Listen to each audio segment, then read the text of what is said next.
Salut les formateurs et les formatrices. Quand vous faites vous un exposé théorique, vous pouvez le faire de manière inductive ou déductive. Voici deux manières de faire pour le même type de formation.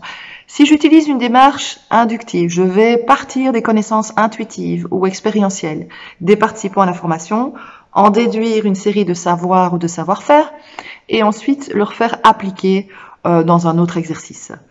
Donc je vais partir de ce qu'ils connaissent. Par exemple, une formation sur la gestion du stress, je vais partir de comment ils gèrent le stress. Dites-moi comment vous gérez votre stress. Je vais par exemple faire un tableau avec des colonnes qui correspondent à différents types de stratégies de gestion du stress et je vais indiquer les stratégies de gestion du stress dans différentes colonnes pour ensuite demander quel titre les personnes donneraient à ces colonnes. Voilà, on part vraiment de leur manière de réagir ou d'agir habituellement et on essaie de déduire toute une série de contenus, ici des manières, des stratégies de gestion du stress, pour ensuite proposer plus en profondeur la théorie sur le sujet et leur permettre de l'appliquer. Donc là, c'est une démarche inductive.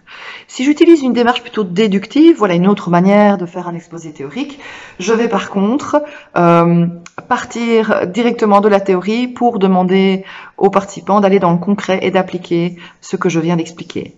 Donc, revenons à notre histoire de formation sur la gestion du stress. Je vais à ce moment-là proposer toute une série d'exercices ou de moyens de gérer le stress et demander aux participants, aux apprenants de tester, d'expérimenter, d'appliquer directement ces techniques ou ces théories en laboratoire, donc en exercice. Et ensuite, dans le débriefing, elles vont pouvoir nuancer, ajuster, rajouter des éléments supplémentaires à l'exposé théorique que je fais dans un premier temps. Donc, démarche déductive. C'est important de vous adapter au type de public que vous avez. Il y a des personnes qui ont une grande difficulté à appliquer directement des outils qu'on leur expose, qu'on leur explique. Et donc, elles ont besoin de partir vraiment d'une démarche inductive et d'autres pour qui ça n'est pas nécessaire ou qui vont trouver ça un peu long ou inutile.